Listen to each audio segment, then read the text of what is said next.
is I'm George Samuely. It is now, well, it's around 9:12 p.m. here in Budapest, where, needless to say, the days are getting ever shorter, where the sun is gradually disappearing from view earlier and earlier, and it's becoming even quite chilly, even though it's supposed to be the month of August. So, with that out of the way, let me welcome everybody who has joined me for our Tuesday live stream. Thank you very much. And some sad time. Exactly, very, very sad time. This is the basically we're already heading to the fall. And the fall, and then what happens then is this incredibly dismal, dreary, depressing, life-denying fall and winter, which is quite intolerable. Now, the number of things that I want to get to, um, and um, Peter Peter Kovic says, "Sir George, how do people in Hungary react when they find out that you are related to Tibor Szamuely?" Well, I have to say that the Hungarians today, um, especially the younger people, really have no idea who Samuel Tibor was. Um, they hate the communists, but they really don't know, at least the younger generation, they really don't know that there was a first iteration of communist rule in Hungary after World War One, and they don't really know just how deeply controversial that whole 133-day rule by the Hungarian Soviet Republic, the so-called Tanács Köztársaság, um, and particularly the role that my great uncle Tibor Szamuely played in it. When I lived here as a child, long time ago now, it was very different because then everybody knew who Tibor Szamuely was, and my father was profoundly, I wouldn't say he was exactly hated, but treated with a lot of wariness, a suspicion, and intense, um, intense fear. Just because he was after all, his namesake. He was named after him, and so he was also Tibor Szamuely, and so there was always the initial feelings that people had when they met him, and he was introduced as Tibor Szamuely. They thought, "Hey, I thought the guy was dead.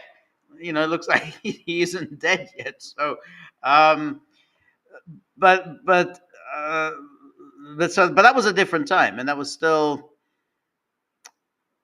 I mean, the Hungarian Soviet Republic aroused such intense hatred in Hungary, intense hatred and fear throughout Europe, and one has to say it contributed mightily to the Holocaust, because this was almost entirely Jews. The Hungarians, they were all Jews, and therefore it reinforced all of the fears that people entertained about the Jews, that the Jews really wanted to impose a horrific, bloodthirsty dictatorship for no other reason than to ensure Jewish rule.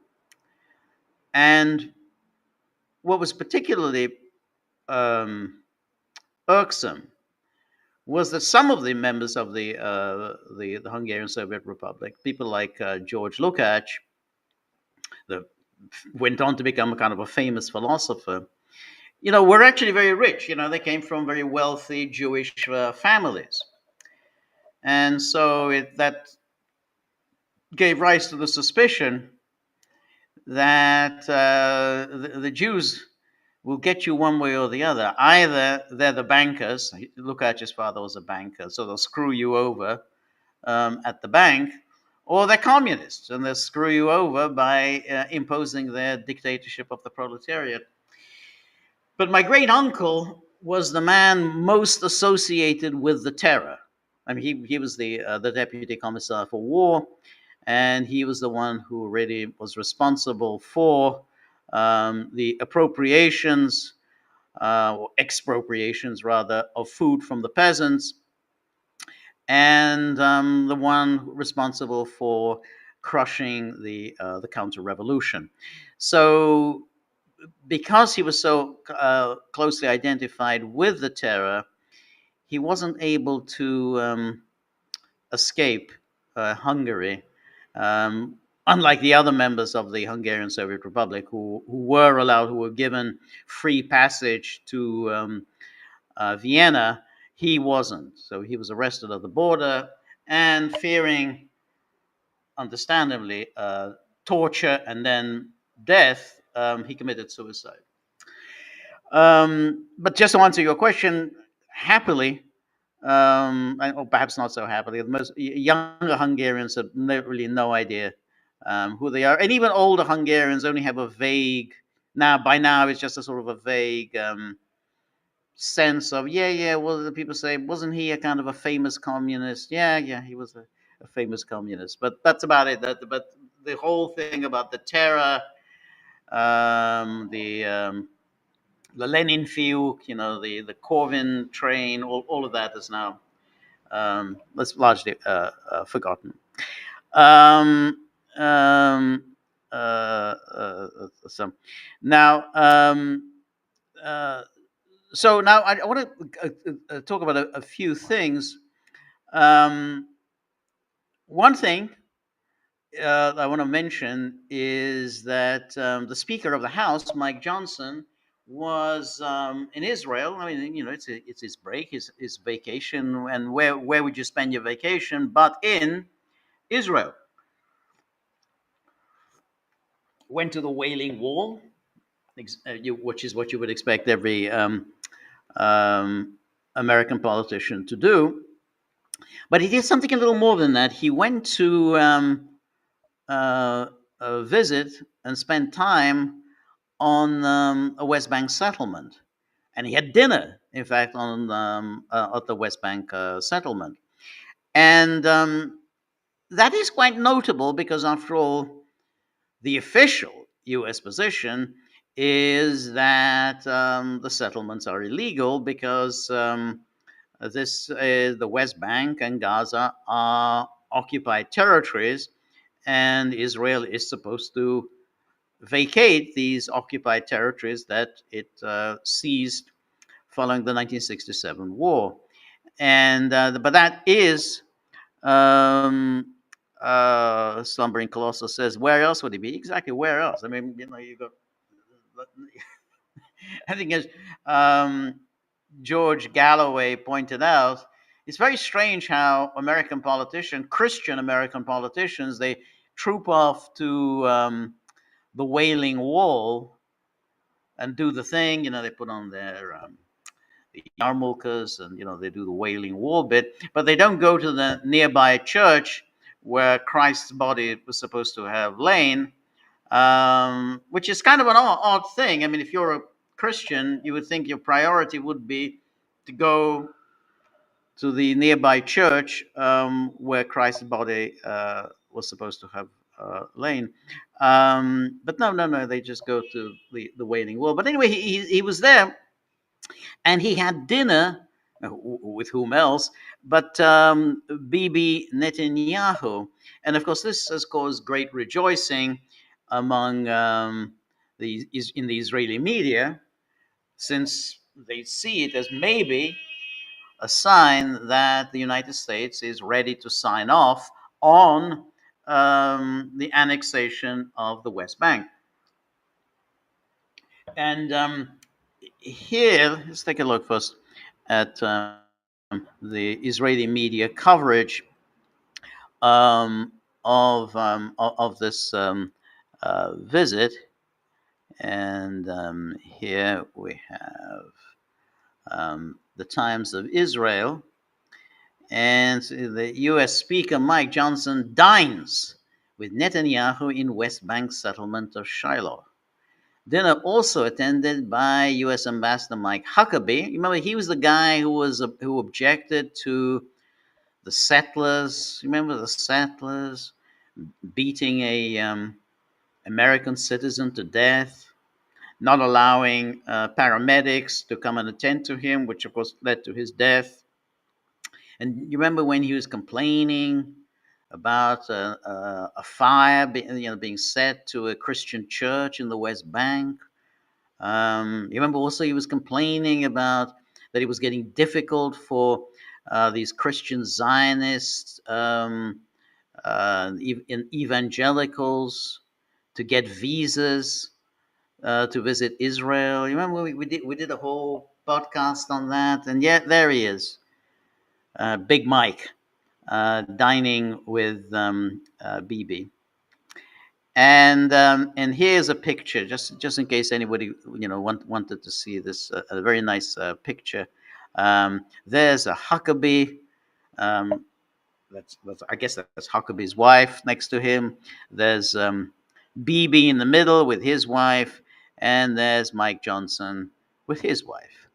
And there they all are, looking very, very happy, about to tuck into a very, very hearty meal at the West Bank settlement. And here's Prime Minister Benjamin Netanyahu and his wife Sarah dined Monday evening with U.S. House Speaker Mike Johnson and his wife in the West Bank settlement of Shiloh. And then the dinner was also attended by U.S. Ambassador Mike Huckabee and his wife, as well as Republican members of Congress Michael McCall. He's one of these real hawks, one of the most extreme of the hawks. Claudia Tenney, she's from New York. Michael Cloud, not sure who he is, and Nathaniel Moran, also I'm not sure who he is. Israel Gantz, who leads the Yesha Council as well as the Benjamin Regional Council in the West Bank, was also present.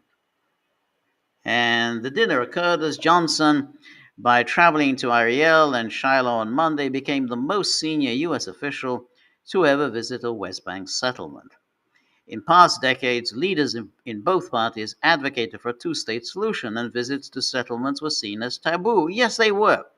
But now it's no longer taboo. And not only is it no longer taboo, it's not taboo at a time when the rest of the world has just about had it with Israel. The rest of the world is just simply appalled, horrified with everything Israel has done. And yet this is the moment when the number three, let's remember, Mike Johnson is number three to the throne in the United States. So president, vice president, then Mike Johnson. So there he is. He's lending the prestige of his office by visiting a settlement. But Netanyahu's government has vocally rejected the idea of a Palestinian state, even as several Western countries have said in recent days that they will recognize one. And then Huckabee is a longtime advocate of West Bank settlements, a posture Johnson echoed on Monday. Of course he did. During the visit to Ariel, Johnson said that the mountains of Judea and Samaria belong to the Jewish people by right, using the biblical name for the West Bank that is favored by Israel's government. Every corner of this land is important to us. Us. Who is this us? It is an integral part of our faith, and therefore the significance for us is great. We stand entirely by your side. And then here's the editorial in the Jerusalem Post. Republican recognition grants Israel historic chance to cement West Bank sovereignty. See what he says. Grants Israel historic chance to cement West Bank sovereignty. It's a historic chance to commit a fundamental violation of international law and seize the West Bank. Today, America's conservatives stand beside us, urging the same resolve. It's an invitation Israel should embrace with confidence, and I'm sure they will. U.S. Speaker of the House Mike Johnson's decision to stand in the Samaria city of Ariel on Monday and declare that Judea and Samaria must remain an integral part of Israel was far more than a private photo op. It marked the clearest sign yet that today's Republican leadership is steadily erasing the green line from the United States policy toward the Jewish state. The steadily erasing the green line. So the position that they'd had since 1967, and which is still kind of official policy, even though Trump never really says it's the case. Johnson's visit capped a string of high level steps taken since President Donald Trump returned to the White House in January. On his first afternoon back in the Oval Office, Trump revoked Executive Order 14115 and lifted financial sanctions that the previous administration had imposed. I can't see the damn thing. Okay, go back. And accused the West Bank of violence. Anyway, and then here, Arab News, not exactly overjoyed about this. U.S. House Speaker Mike Johnson and other Republican officials visited the occupied West Bank. And then the last high profile American visit to the West Bank was in 2020, when then Secretary of State Mike Pompeo traveled to Psagot, an Israel settlement near the Palestinian city of Ramallah. And then Johnson's private trip was hosted by a pro Israel organization and was not part of an official delegation from Congress and so on. Johnson told settlers that their country is the rightful owner of the Palestinian territory, which must remain an integral part of Israel. Remain an integral part of Israel. Even if the world thinks otherwise, we stand with you. So that's Johnson. Oh, Marty, always good to see you, Marty.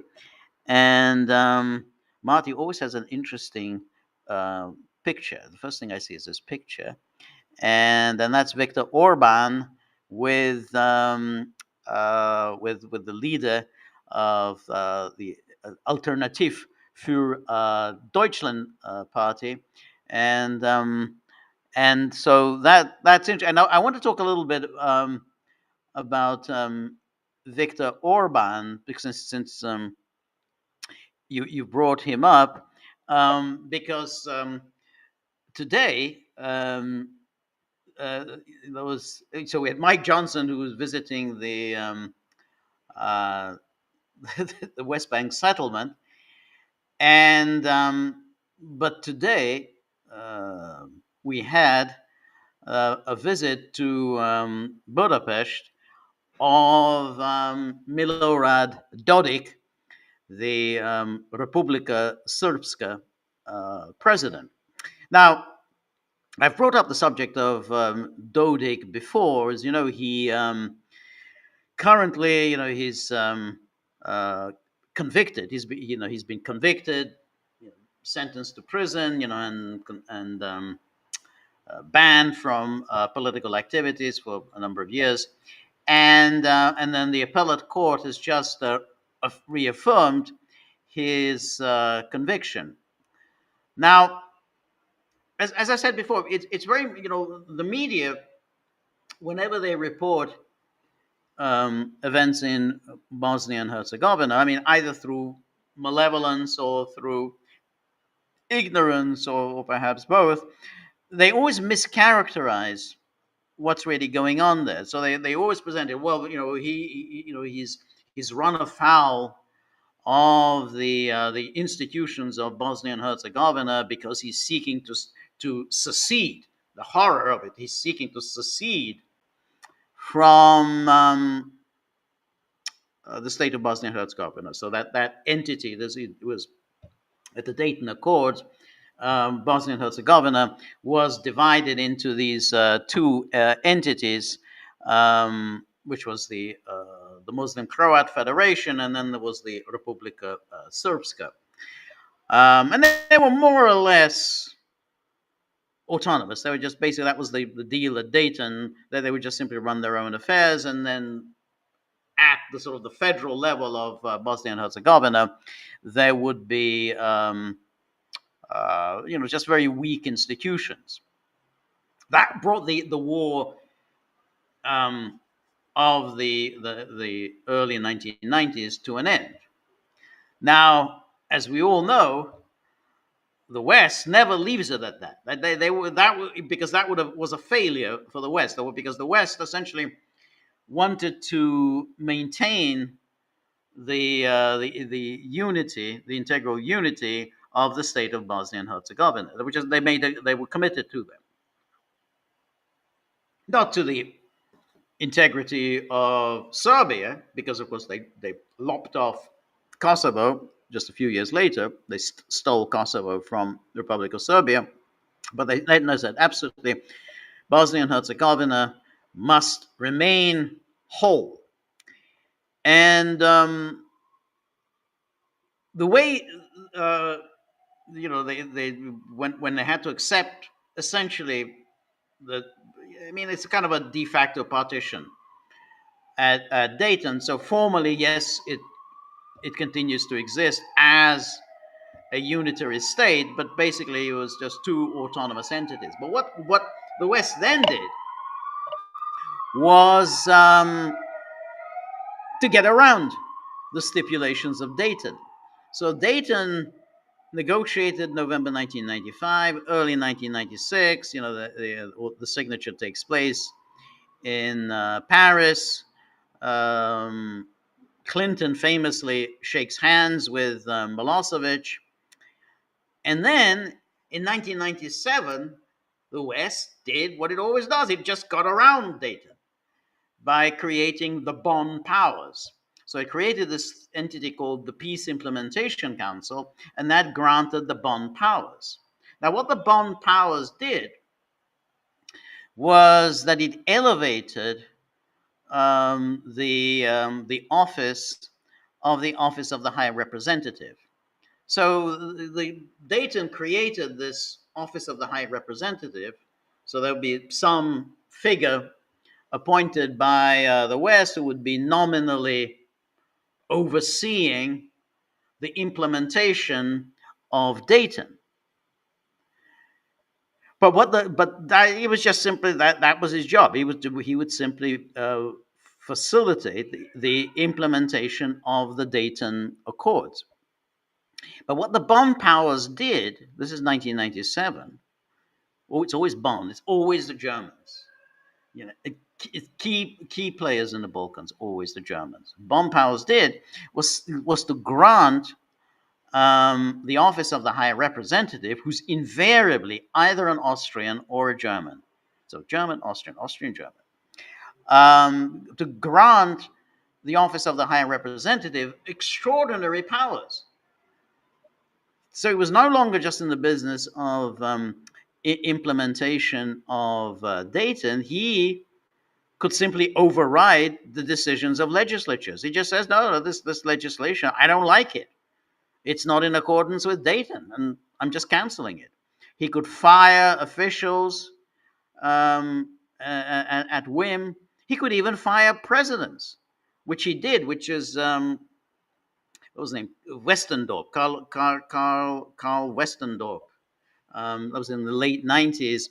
Then he fired the Republika Srpska president, Poplasen, and ironically enough, he replaced him with Milorad Dodik. Dodik was seen to be a kind of a pro-Western creature.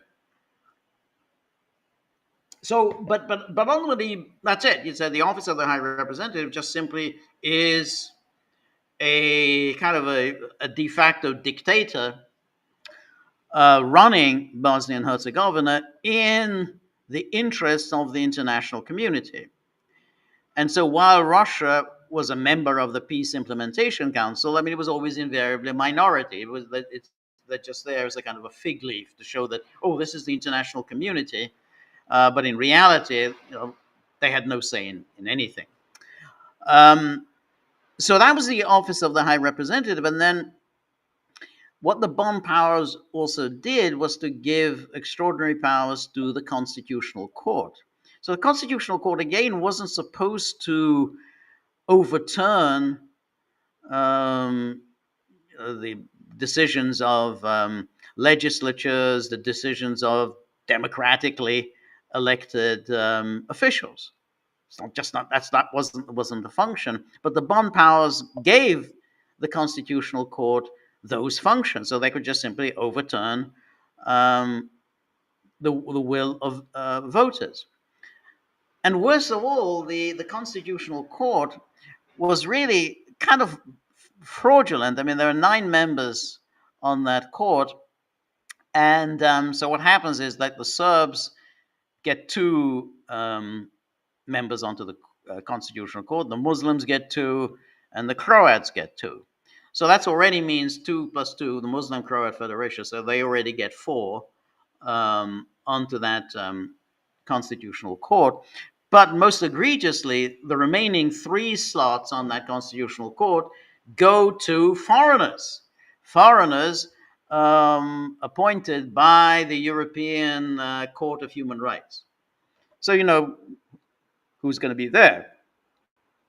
So the Serbs are always in a minority. There's just 2. They have 2 slots out of 9 on that on the Constitutional Court, and so the Constitutional Court naturally is always going to rule against the Serbs and have power and gave powers clearly not envisaged in the Dayton Accords. I mean, you can just take a look at the Dayton Accords and says, then there's nothing there about how the Constitutional Court can overturn local courts, can overturn the votes of elected officials. So now this is what the Serbs, and particular Milorad Dodik, the president, object to.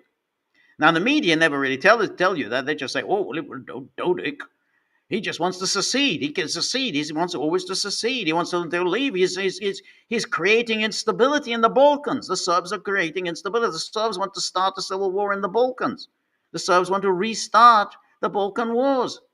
Dodik wants to restart the Balkan Wars. We need to do something about it. Whereas this guy, Christian Smith, the office of the High Representative, he's just trying to maintain stability and security. He just wants to make sure that there's no secession.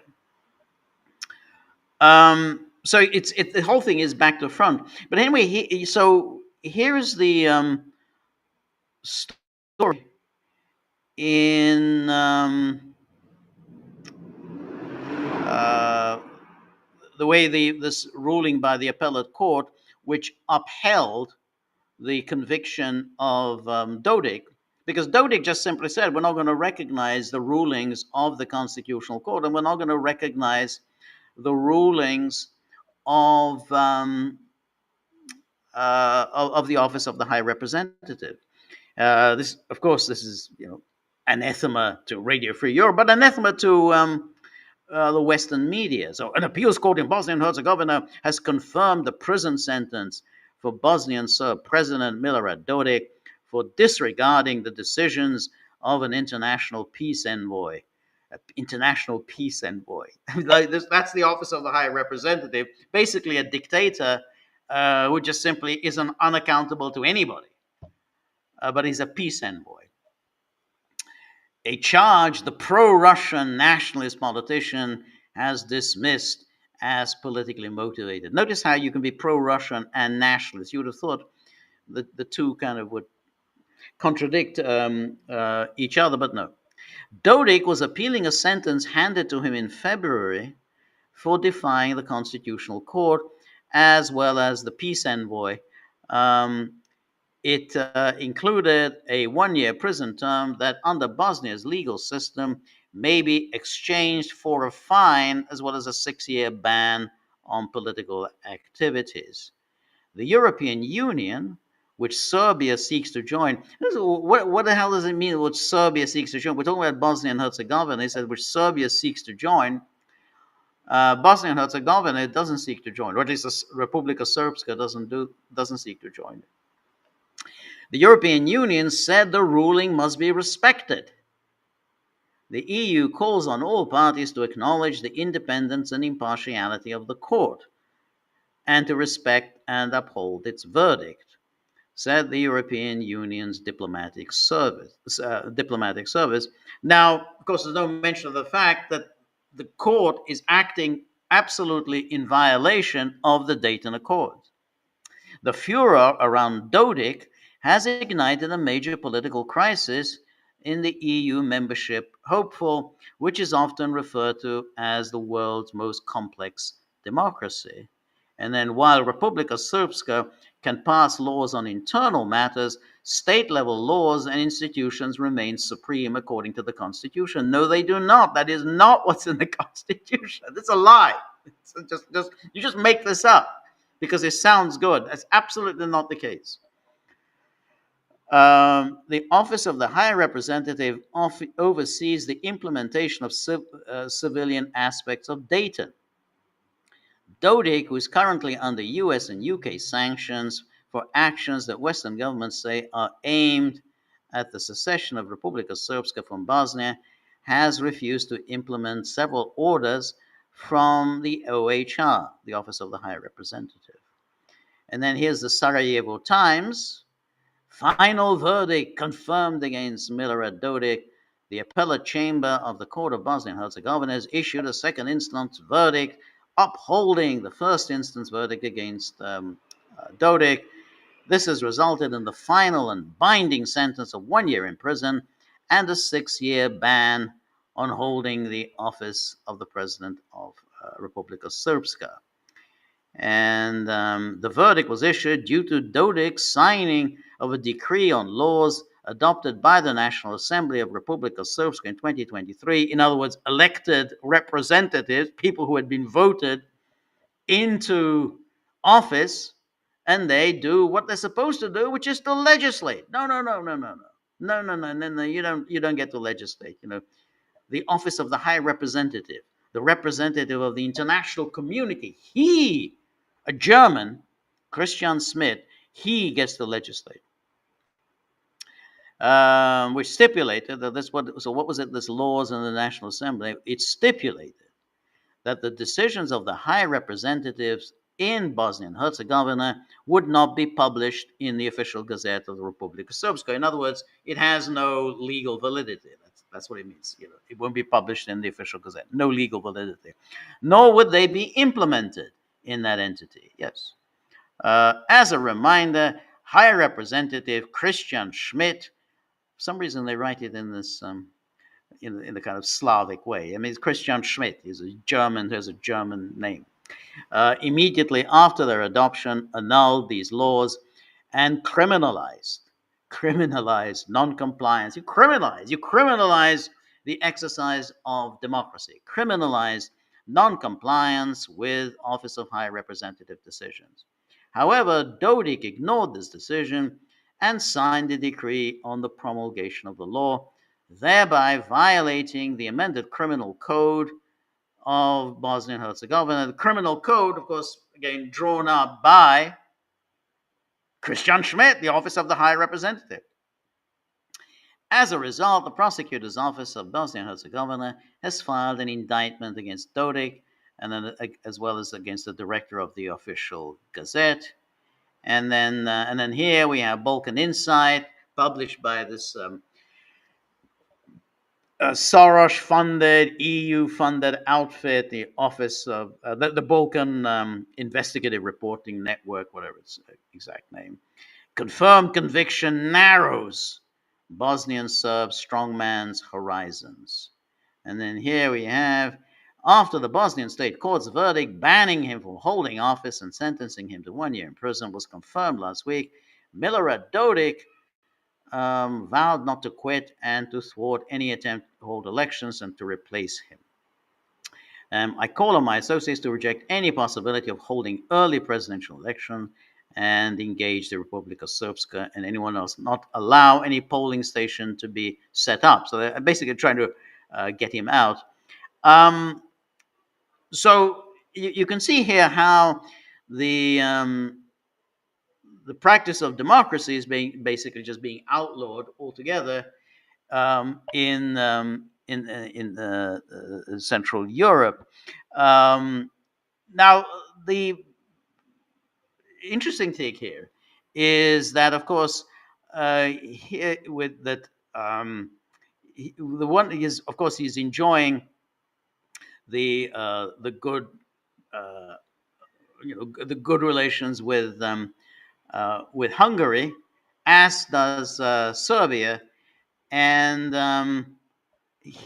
and so he Dodik, after all, say, oh, he's got nowhere to go. Is the only possibility is for him to go to Russia. But it turns out he does have somewhere to go. He has gone to visit his good friend Viktor Orban, and so today Dodik was in Budapest. And here, let's take a look. And Dodik sent out a tweet and says, Dodik, today I'm visiting my friend Viktor Orban, a leader who clearly and boldly stands with the will of the people, democracy, and sovereignty. I'm grateful to him for his support to the Republic of Srpska and his clear messages that what the people choose should be respected, not what the unelected impose. Our fight is the same to stop the abuses of the judiciary and the arbitrariness of the deep state.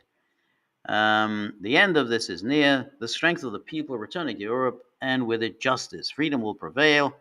Democracy will prevail.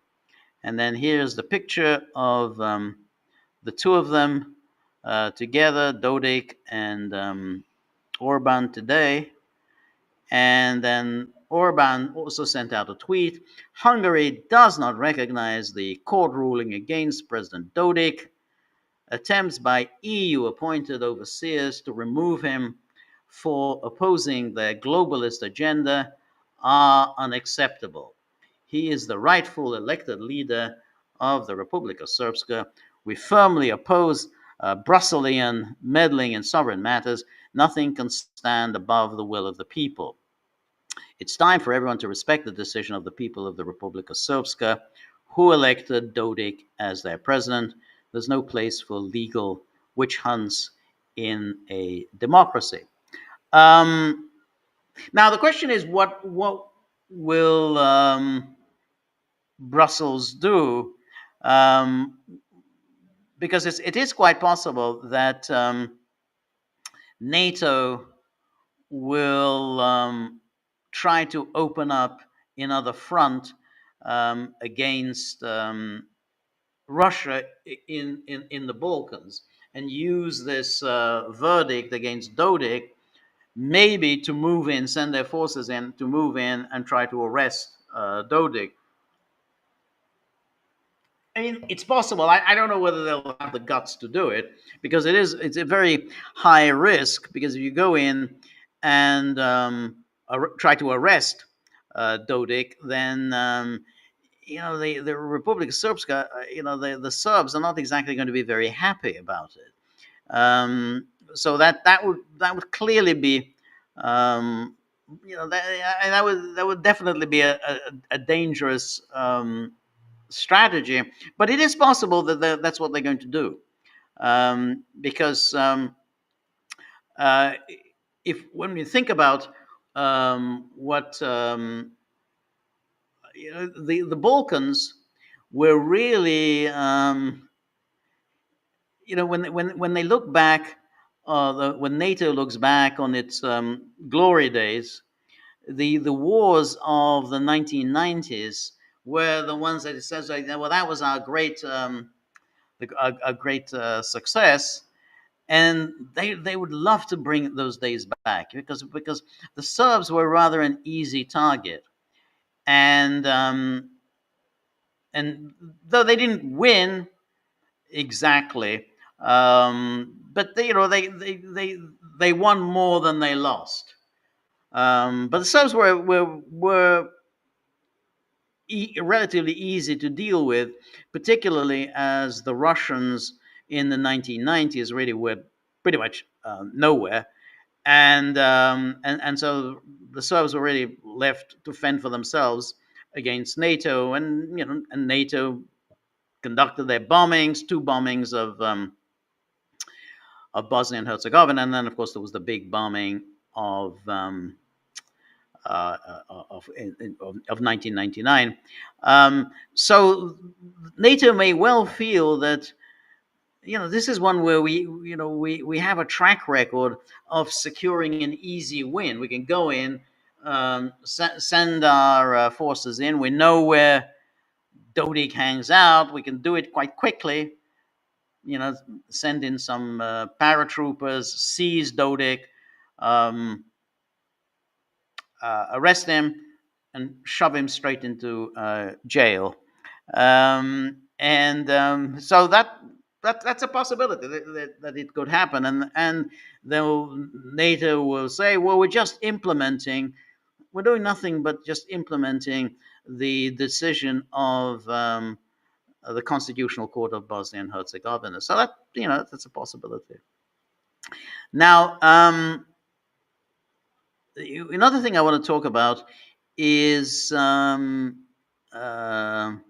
what is that? So somebody says in Scrabble the word befuddled is worth 17 points. Okay.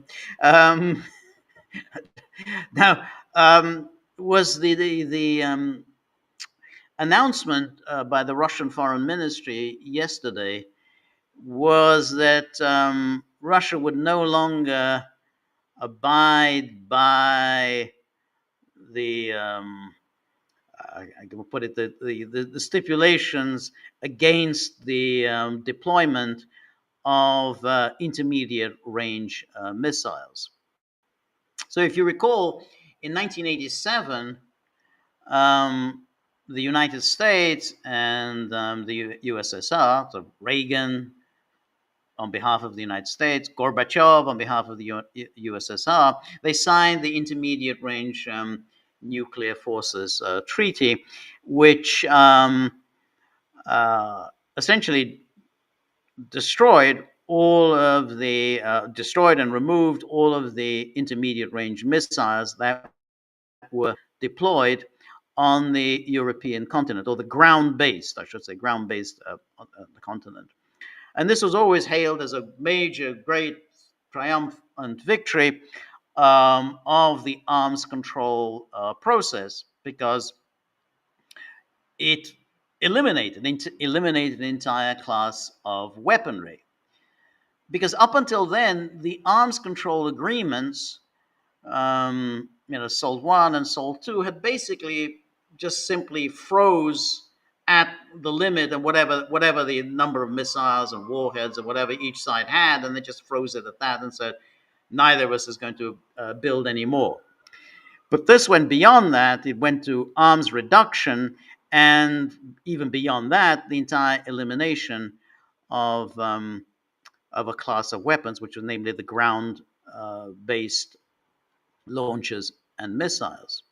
Now, what was kind of odd about the whole thing was that this was a really bad deal for the Soviet Union, because the ground-based missile systems were where the Soviet Union was strong. They had many of these launchers, missiles, and therefore, they had the comparative advantage over the United States. But the agreement didn't touch any other intermediate range missiles. So, in other words, the air launched missiles and the submarine launched missiles were not touched by that agreement. And there, the United States clearly had great advantage over the Soviet Union. But they weren't covered. Now, the air launched missiles and the submarine launched missiles were not covered by the INF Treaty. Also not covered by the INF Treaty were the intermediate range missiles held by France, and the UK, both of whom were obviously nuclear powers and member states of NATO. So, therefore, any missiles that they have will be um, clearly to be used by the U.S. side, by the NATO side. So, but they were not covered. So, in those days, Gorbachev was so eager to sign these deals that he signed a deal that clearly didn't work at all to the advantage of the Soviet Union.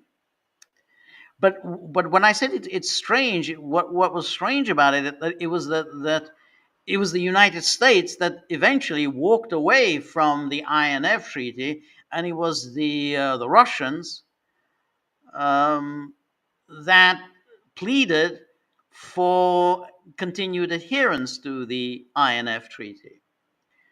Um, so the United States declared in, I mean, it has been going on for some years, but the final decision to leave the INF treaty was in 2019. It was taken uh, by Trump during his first term, um, and so the claim was that the Russians had deployed a missile system that was clearly in violation of the INF Treaty. So the INF Treaty said that missiles from the range of, I think, 500 kilometers to 5,500 kilometers, those are prohibited by the INF Treaty. And so the Americans said, no, well, the Russians have this new missile system, that it falls within that range. Therefore, they're in violation of the INF Treaty, so we're going to walk away. Now, the Russians said that, well, no, I think, our this missile that you're pointing to is less there. Its range is less than 500 kilometers. And in any case, the Russians say, if when it comes to the violations of the INF treaty, the United States is violating it because the United States um, has deployed this land-based Aegis system. So the Aegis system was used to be sea-based, but they now have a land-based Aegis system in Poland and Romania, supposedly as a missile defense system. Remember, that was still when the Americans were claiming that, oh, we have to have a missile defense in Poland and Romania because of Iran. We have to have a defense against Iran. So they were deployed this land-based Aegis system in Poland and Romania, and the Russians said, well, this system that you're deploying, you're claiming that is just for defensive interceptor missiles, but in reality, these launchers can be absolutely easily adapted for cruise missiles. And so you're in violation of the INF treaty because it's you can adapt these launchers can be adapted for cruise missiles, and therefore they are supposed to be banned under the INF treaty. But anyway, this argument went on, and the Americans walked away, and but the Russians said, "All right, you can walk away, um, but why don't we do this? Why don't we, at least inspect one another's systems?" So that you inspect our missile, you claim that it's in violation of INF treaty, so you inspect that, and then we will inspect your land-based Aegis system and see, and then we'll see whether that's in violation of the INF treaty. The Americans naturally flatly rejected that. So that was the end for the INF treaty. That was in 2019, but nothing much was done. Nothing much happened after that, and so as far as one can tell, nobody had deployed intermediate range missiles from 2019 until last year when the United States and Germany announced that they would deploy an intermediate range missile system in Germany. Didn't make it. Didn't Nobody really paid much attention to that. Because why not? I mean, there's no INF treaty. I mean, what does it matter? I mean, it's all defensive anyway. Whatever the West does, it's always defensive. So it's just defensive. They're just purely trying to defend Germany, from Russia. So it wasn't really um, not such a big deal. But nonetheless, that was clearly they said we will deploy this ground-based missile system in Germany, and without they really ever considering, well, how would the Russians respond? Well, we got the answer yesterday when the Russians announced that they will no longer um, adhere, kind of, at least de facto, to the stipulations of the INF treaty. Even though there was no INF treaty, they will no longer adhere to it, and will therefore, they haven't said they will do so, but they're under no obligation not to deploy intermediate range missiles themselves. So this was the announcement yesterday by the Russian Foreign Ministry. And here we have, says Russian, this is from TASS, Russia no longer considers itself bound by moratorium on deployment of INF missiles. And then Russia no longer considers, blah, blah. The ministry noted certain steps taken by the collective West in the sphere of proliferating such missiles and emphasized that they create a direct threat to Russia's security. The statement stressed that this requires special measures on the part of Russia. And then, without repeated warnings on that matter having gone ignored and the situation developing towards the de facto deployment of US made intermediate and shorter range ground based missiles in Europe and the Asia Pacific region, the Russian Foreign Ministry has to declare that any conditions for the preservation of a unilateral moratorium on the deployment of similar arms no longer exist. And it is further authorized to state that the Russian Federation does not consider itself bound by the relevant self restrictions approved earlier. And then the minister noted that since 2023, Moscow has observed US systems capable of INF ground launches being transferred to European NATO countries and the Asia Pacific region for testing during drills with an explicit anti Russian orientation. The above mentioned steps by the collective West, taken together, lead to the formation and buildup of destabilizing missile potentials in regions adjacent to Russia, creating direct strategic threat to the security of our country. In general, such a march of events is fraught with serious negative impact, and so on. But decisions on specific parameters of response measures will be made by Russia's leadership based on interdepartmental analysis and so on. And then this was the statement by the ministry, and they essentially list all the problems, and they say the Russian Federation has proactively made efforts to maintain restraint in this area. In particular, this was reflected in statements made at the highest level in 2019 and 2020, which provided for the voluntary adoption by our country of unilateral self-restrictions on the deployment of land-based INF missiles until similar American-made missile weapons appear in the relevant regions of the world. So I think that was what they said at the time, was that, okay, you've walked away from the INF treaty, but we will not be the first to begin deployment of intermediate range missiles. If the United States does begin such deployment, then we will respond. And says, at the same time, Russia directly called on NATO countries to declare a reciprocal moratorium on the deployment of weapon systems previously prohibited by the INF Treaty. And then here, however, it must be noted, Russian initiatives have not been reciprocated.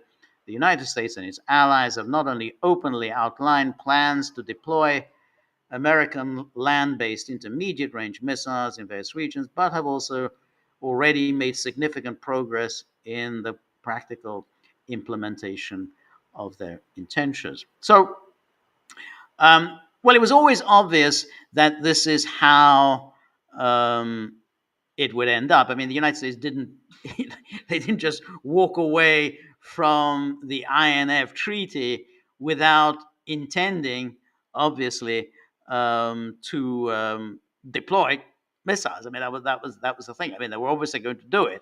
I mean, why otherwise? Why walk away from it unless you do intend to deploy missile systems? And so that that was just inevitably a matter of time before they did so. Now, and then when Russia made this announcement, naturally, the way the Western media covered this is completely ridiculous, outrageous, saber rattling. Russia walking away from agreements, violating the INF Treaty and so on. Then here, for instance, is the New York Times coverage, and here we have that. This is Russia says it will stop abiding by missile treaty. The United States has accused Russia of violating the pact, which expired in 2019 for more than a decade. So the United has accused Russia of violating the pact, which expired. Now, notice what's going on here. It's very, very confusing because the headline says Russia says it will stop abiding by missile treaty, which itself is entirely dishonest because there is no missile treaty. There is none. It doesn't exist. The United States ended it, unilaterally ended it in 2019. So for the Times to say it will stop abiding by the missile treaty is so misleading, and it suggests that the Russians are violating an agreement. There is no agreement. The United States walked away from that agreement. But then he has the subhead which says the United States has accused Russia of violating the pact, which again, the pact doesn't exist anymore, which expired in 2019. Expired. It didn't expire. The United States walked away from it. And then it says for more than a decade. Well, yes, the United States made these accusations. But what's important here is that when they made these accusations, the Russians always said, well, okay, please prove it to us. Don't just keep saying we're violating the INF Treaty, but please prove it to us. Show us in what way we're violating the agreement. But then they never did so. And so for more than a decade, so they have to keep that saying, well, they were violating it for more than a decade. But it's always very strange. Why would the Russians want to violate an agreement that they are clearly much more keen than the Americans are in keeping it going? I mean, clearly the Russians were the ones who were insisting, well, why don't we just keep it going? Let's just try to resolve our differences within the INF format. And the INF treaty allowed for for disputes to be resolved. So that if either side has issues that with the other that he wants addressed, then there was a format within the INF to resolve those issues. The United States never went ahead with that. So instead, the New York Times says, the United States accused Russia of violating it for more than a decade, and then they're saying somehow, which is very confusing. They're fighting for a decade. Well, the Russians are somehow walking away from a treaty that expired. How can you walk away from anything that's expired?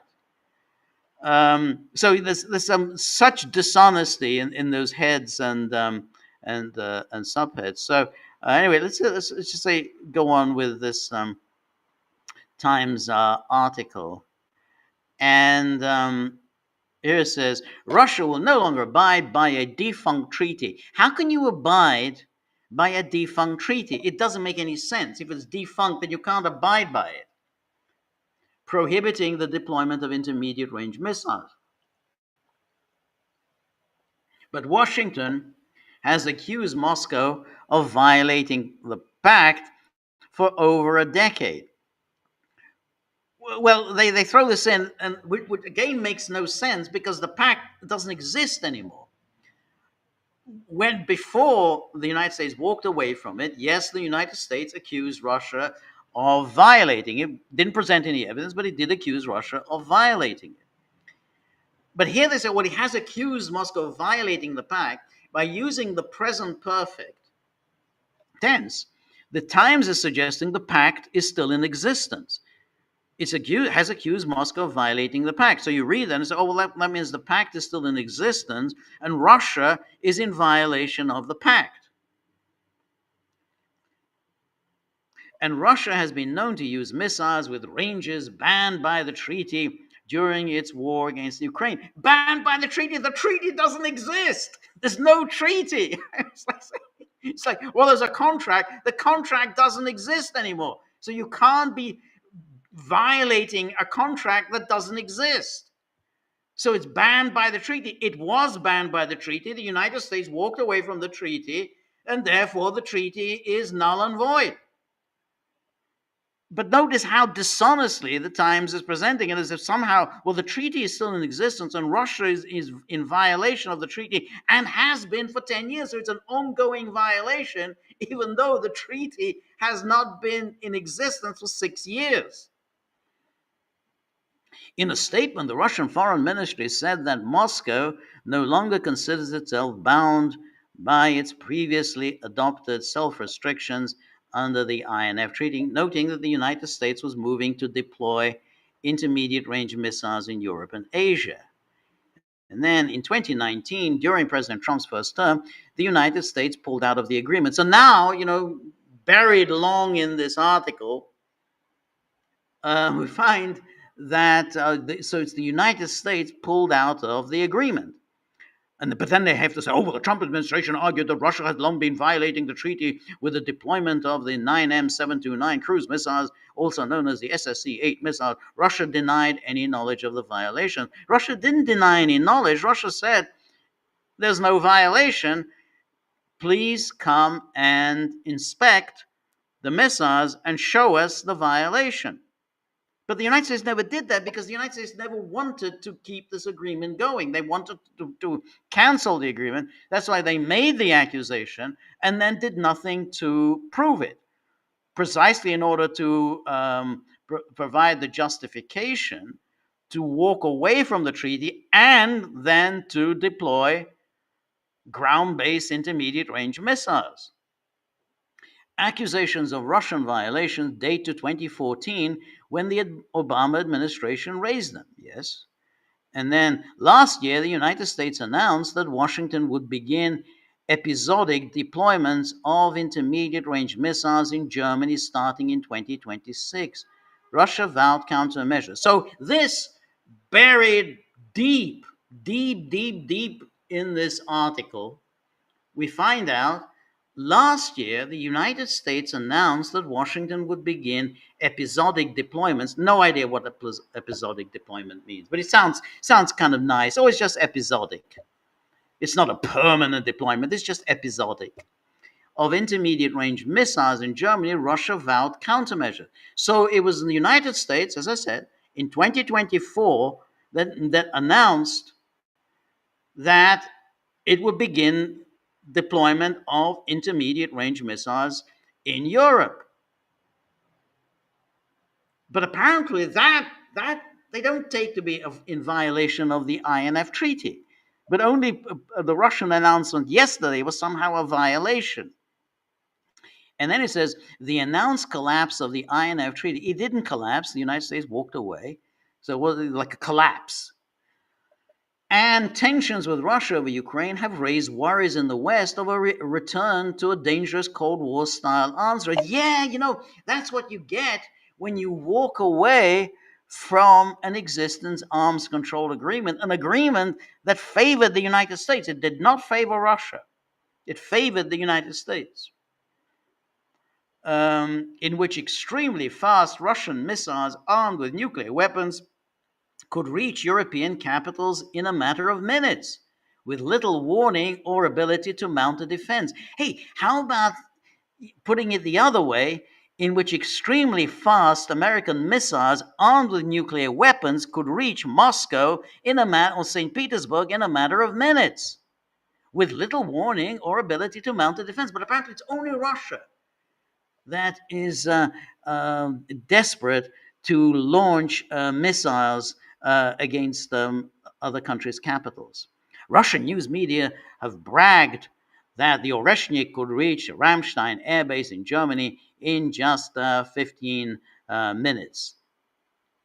Look, this is all such utter nonsense. The submarine launched missiles, and the American submarines all over the place. Certainly, they're very close to Russia. And Trump said, "Oh, hey, I sent a couple of nuclear powered. He didn't say nuclear powered. He just said nuclear submarines, and they're in place. So those nuclear submarines, with their missiles, could definitely reach Moscow in 15 minutes or less. So don't give us this whole the Oreshnik will Germany in 15 minutes." And then again, the Times goes on. Upon withdrawing from the INF Treaty, the United States said that essentially Washington had been adhering to the pact's restrictions unilaterally. Really? Now, this is very interesting because the Russians have very specifically said that no, you haven't been adhering to it because as I said earlier, those land-based Aegis systems that the Americans deployed in Poland and Romania, supposedly defensive, just intercept the missiles because of the Iranian threat, terrible Iranian threat. Those Aegis systems can be used with ground launched cruise missiles. The Russians very specifically said you are in violation of the INF Treaty. These land based Aegis system, those launches are, clearly there would be violations of the INF Treaty. Now you could say, oh, maybe the Russians are wrong. Okay, maybe the Russians are wrong. Then make the case. But you never made the case. They just simply said, oh, the Russians are lying. Just like we're obviously telling the truth, we're defensive, they're offensive. And let me just go on here. And so, upon withdrawing, now Washington had been adhering to the pact's restrictions unilaterally. Imagine that the United States is just filled with this generous spirit. They're unilaterally adhering to the pact's restrictions. What nice guys. They walked away from the INF Treaty, but they nonetheless decided, you know what, we'll adhere to the pact's restrictions. By then, the Pentagon had grown uncomfortable with the treaty's limits. Uncomfortable. Adhering to the pact meant the United States could not deploy any mid-range missiles in Asia, which would be a crucial part of any effort to defend Taiwan, the self-governing island that China has long claimed as its own. Why? When was that part of American military strategy to defend Taiwan? I thought that was that there's no American commitment to defend Taiwan. Now they're saying it's part of an American strategy to defend Taiwan. No one has ever said that is part of American strategy. And then just go back to last year, the glory days of the 75th anniversary. Nostalgia is not what it used to be. 75th anniversary of the founding of NATO in Washington. And then we had the United States will start deploying long range fire capabilities in Germany in 2026. That's quite soon. In an effort to demonstrate its commitment to NATO and European defense. That's always the argument. You have to demonstrate its commitment to NATO. So they're going to do this long range fire capabilities in Germany. The United States, episodic deployment. So everyone's got the script, episodic deployment, are in preparation for longer term stationing of such capabilities. So at least Reuters says, yeah, it's episodic, but in preparation for a longer term stationing of such capabilities. That will include SM-6, Tomahawk cruise missiles, and developmental hypersonic weapons that have a longer range than current capabilities in Europe. Oh, that's so nice. And then here's the Arms Control Association. It says U.S. to deploy intermediate range missiles in Germany.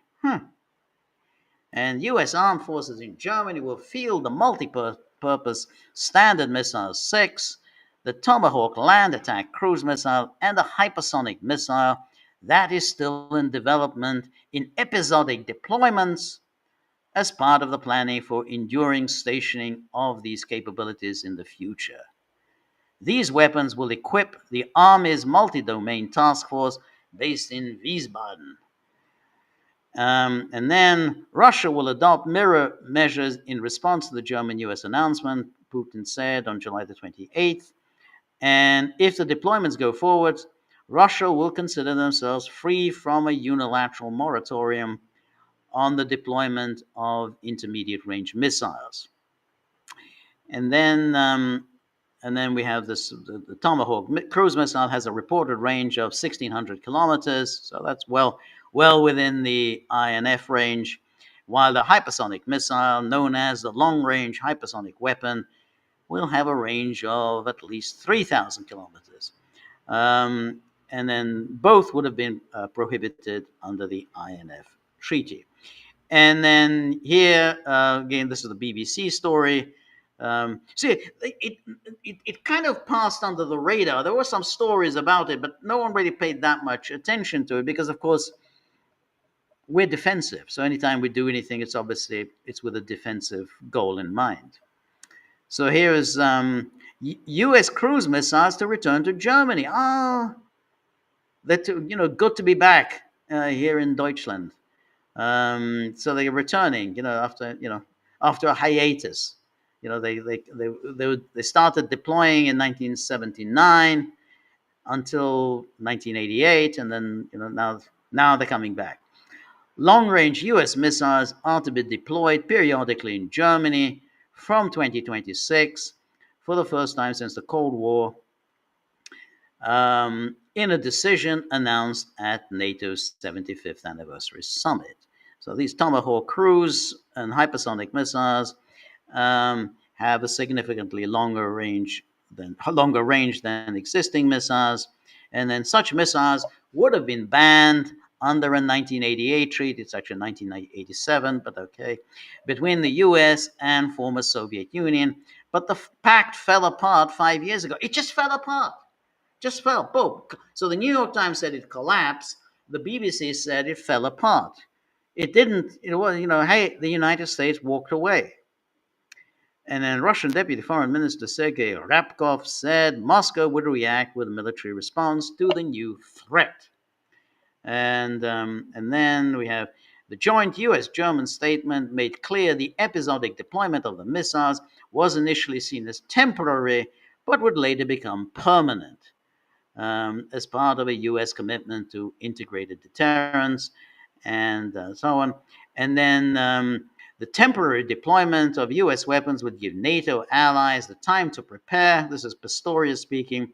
We are talking here about an increasingly serious gap in capability in Europe. What is the gap in capability? Russia had not deployed any intermediate range missiles, and then so on, and then here, just wanted to show you this is going back to 2020, at the time when the United States said we got to leave because Russia is cheating. This Reuters says Russia proposes a new missile verification regime with U.S. after demise of treaty. The Kremlin on Monday proposed that Russia and the United States agree not to deploy certain land based missiles in Europe and introduce mutual verification measures to build trust following the demise of the INF nuclear arms control treaty. So here it was the Russians who were saying, all right, you walk away from the INF treaty if you want, but why don't we at least institute a mutual verification regime so that we can just maintain the INF treaty, even though it's no longer in existence, but at least we can maintain the limits that the INF treaty stipulated. It says the United States withdrew from the 1987 INF treaty, accusing Moscow of violating it, charge denied by the Kremlin. And then on Monday, the Kremlin suggested de escalation measures, such as allowing Russia to conduct checks on the U.S. Aegis Ashore system in Europe, and the United States to check the Russia's 9M729 missiles in facilities in the enclave of Kaliningrad. So these were the two systems that were in dispute. The Americans claiming, hey, this Russian missiles, they're in violation of INF, and the Russians saying, well, no, your ground-based Aegis system is in violation of INF. And then here's the Associated Press. Putin offers NATO inspection of military sites after demise of nuclear arms pact. Russian President Vladimir Putin proposed that NATO and Russia should conduct mutual inspections of each other's military bases to secure a moratorium on the deployment of new missiles in Europe following last year's demise of the pact. And it says Washington has scoffed at Putin's statements, charging that Russia already has deployed missiles that violate the INF Treaty's provisions, a claim Moscow has rejected. So they just scoffed it. So it was Russia that proposed, at least, if you're going to abandon the treaty, then let's maintain the limits via a kind of a mutual verification regime. On Monday, Putin followed up his earlier statements by offering to allow US and NATO allies to conduct on-site inspections to make sure that the weapons previously banned by the INF aren't deployed in Europe. The US pulling out of the INF treaty, quote, was a serious mistake that exacerbated the risks of a missile weapon, raised growth of a confrontation potential, and slide into uncontrolled escalation. He said as part of the mutual inspections, Russian experts could visit the US missile defense facilities in Europe and make sure they can't be adapted for launching surface-to-surface missiles instead of interceptor missiles, which Moscow has been concerned about. In its turn, Russia would offer NATO access to inspect Russian units in the nation's westernmost Kaliningrad exclave to make sure they aren't equipped with the 9M729 ground launch cruise missiles. The US has accused Russia of violating the INF treaty by deploying these missiles, and then Putin on Monday reiterated that Russia had not breached the pact by fielding the missiles, but said Russia could refrain from deploying them in western parts of the country in the spirit of goodwill for as long as NATO doesn't station weapons previously banned by the INF in Europe. So there it is. So then Russia then basically said, after all, they said, well, we're not going to adhere to any of these limitations because we've been doing it.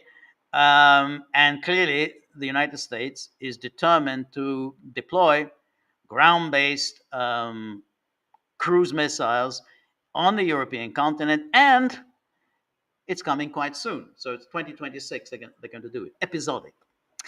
Anyway, let's take a look now at our locals page, because this is, these are the Gagglers who do so much to keep the dogs going, make sure that they clothed, fed, kept happy, and because they're the ones who are doing all the work, and the dogs feel that there has to be a business plan according to which they are rewarded for all the hard work that they do.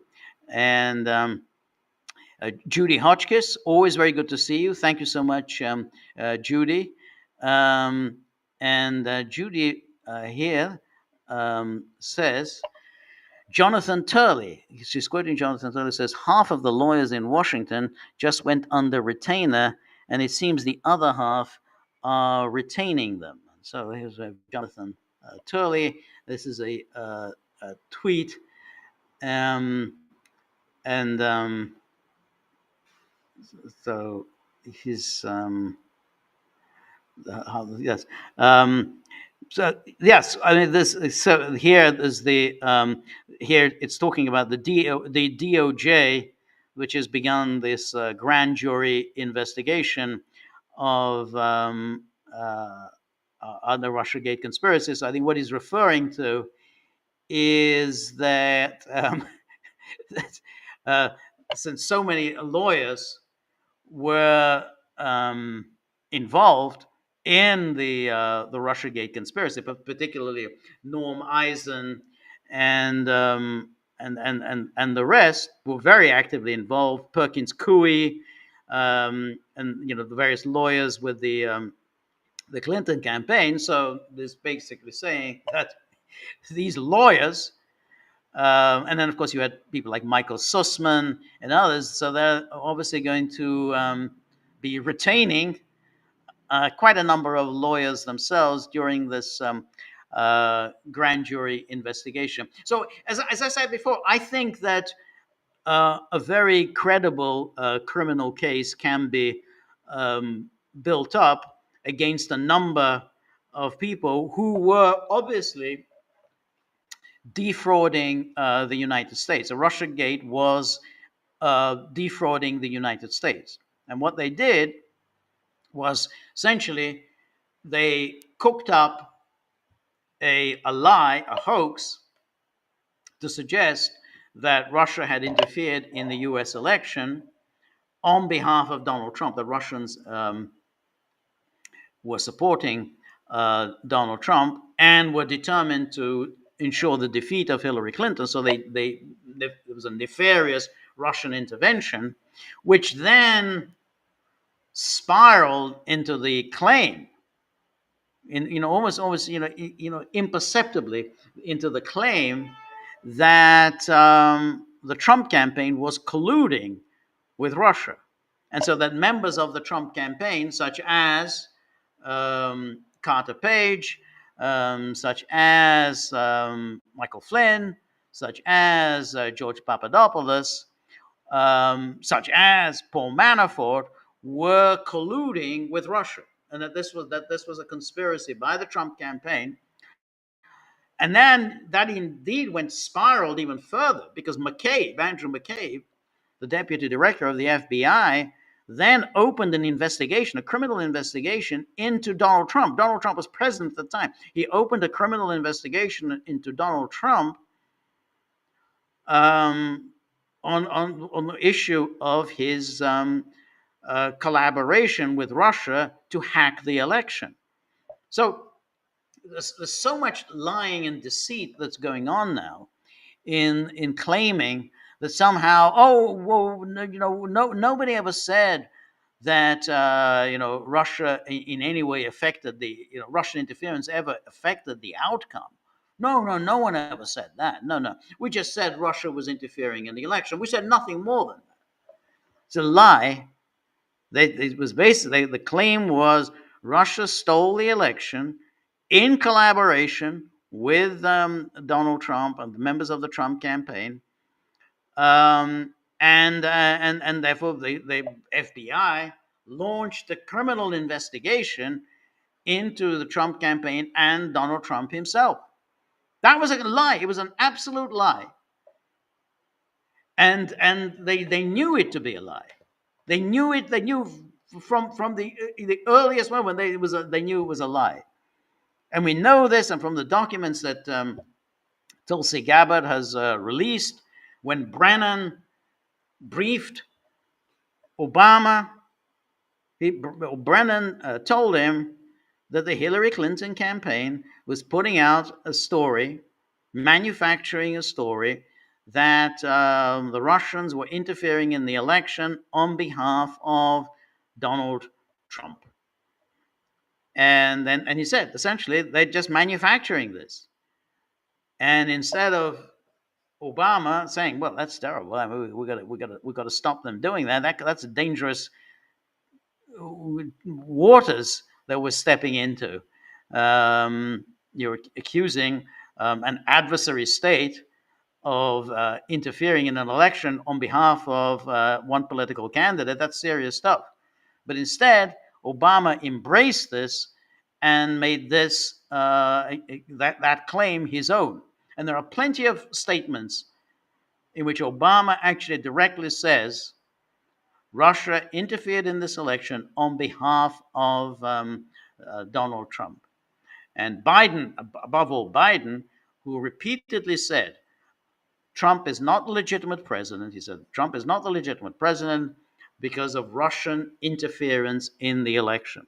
So I think there should be a quite strong case that can be made against members of the administration and all of their hangers on, like Norm Eisen, like Perkins Coie, and all the other lawyers.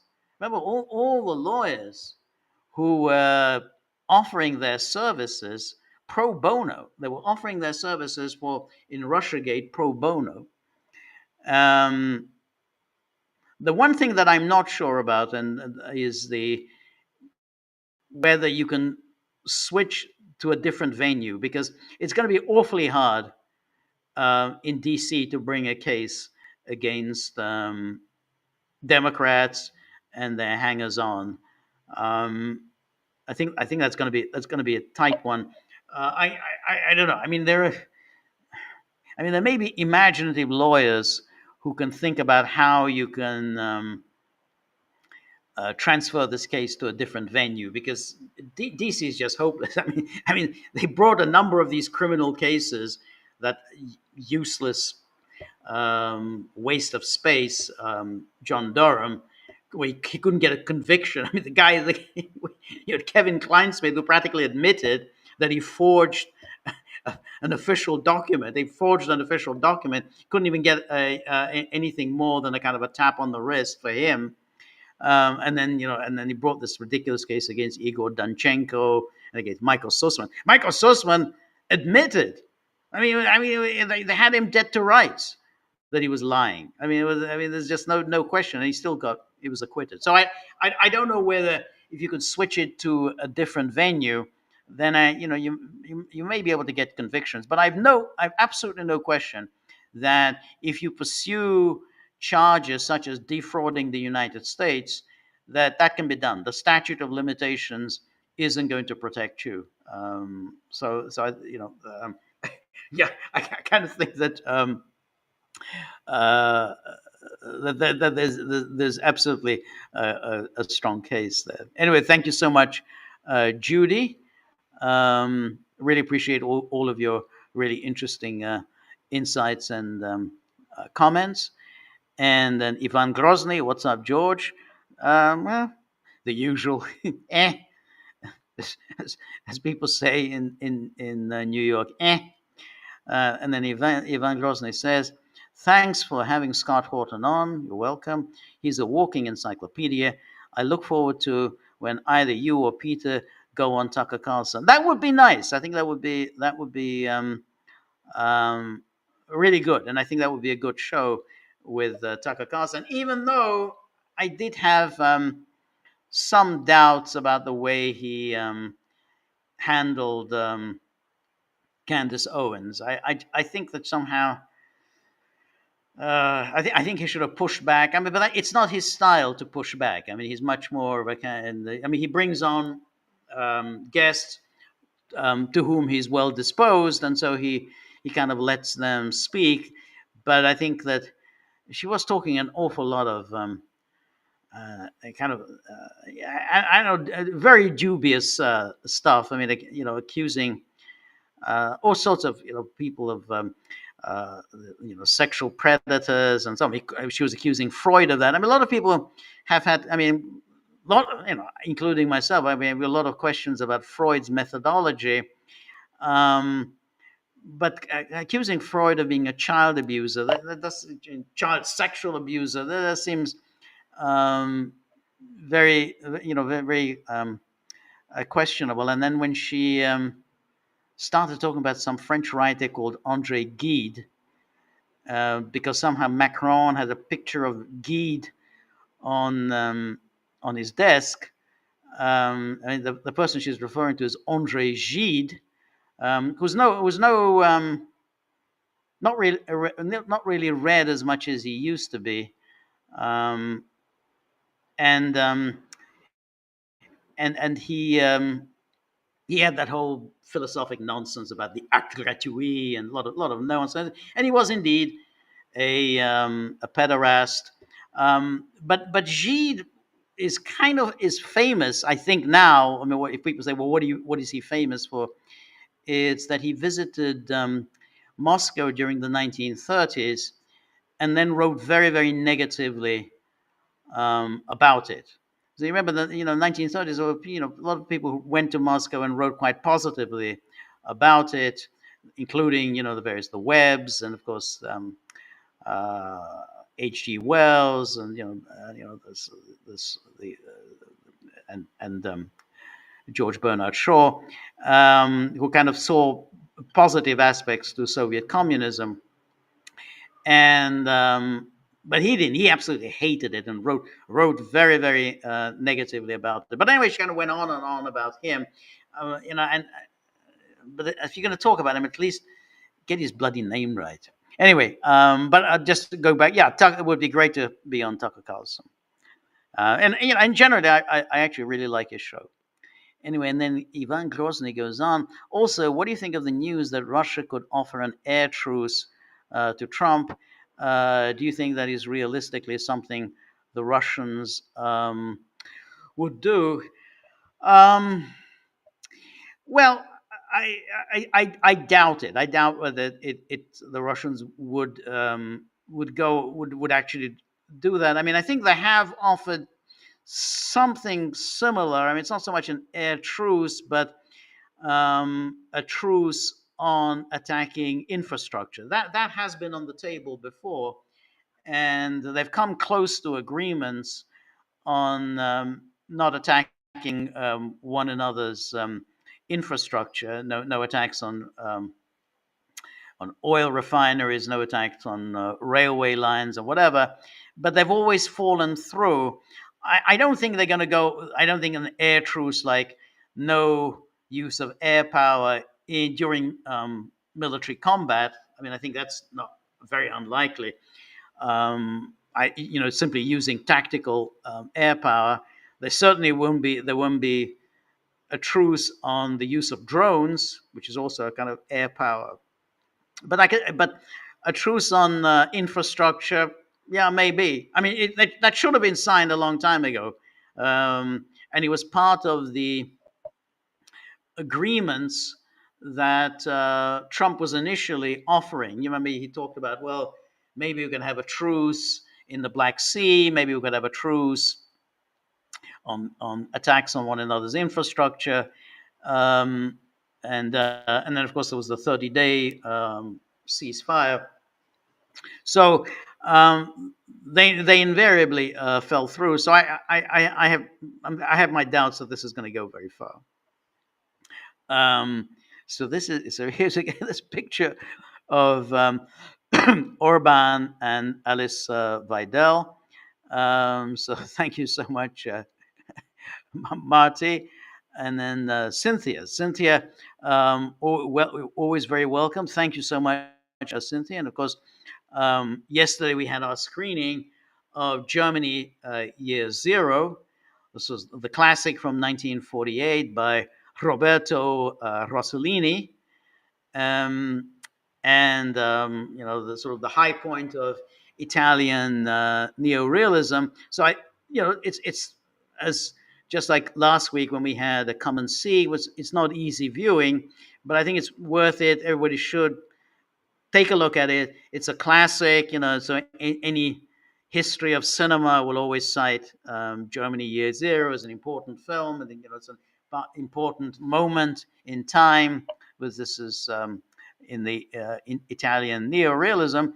I think there were better examples of Italian neorealism than that. I think Vittorio De Sica's Bicycle Thieves I think was better, but this is an interesting film, a kind of remarkable film because a lot of the filming was done outdoors, and you see the ruin of Germany at that moment, and so but yeah, watch it, and then of course, as always, read Cynthia's extraordinary commentary, really interesting information that she's found, and so it's just as always, watch the film and then read Cynthia's really fascinating, uh, uh, detailed background briefing on the film.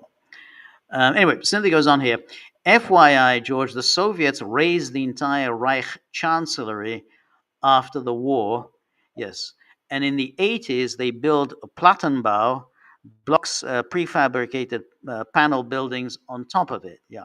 But they couldn't entirely erase the Führer bunker, as most of it is deep underground. Yes. Then the site sat unused until the 90s. That's when some underground sections were discovered, but not all of them. So the decision was made to turn the site into a parking lot. Yeah, no, I think that's very interesting. But I'm pretty sure that there is no plaque